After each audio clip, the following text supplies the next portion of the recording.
Les oléfines, il n'y a pas d'organismes dans la nature qui produisent ce genre de choses. Alors, pour un certain nombre de raisons, la science est arrivée à un stade de maturité suffisant pour qu'on puisse penser, une solution, penser, je ne dis pas forcément le faire, en disant, mais tiens, si je prenais par exemple cet organisme, il ne manque pas grand-chose. Pour faire ces oléfines, je pourrais lui nourrir par exemple avec des déchets,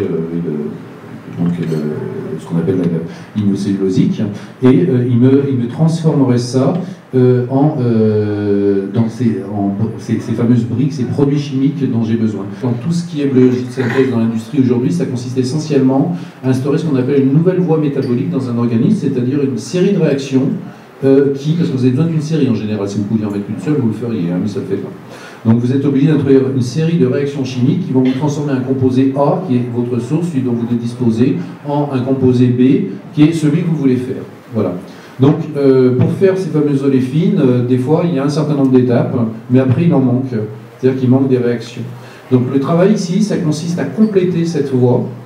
C'est-à-dire que vous allez rajouter des étapes, vous allez rajouter des réactions chimiques à l'intérieur de cet organisme.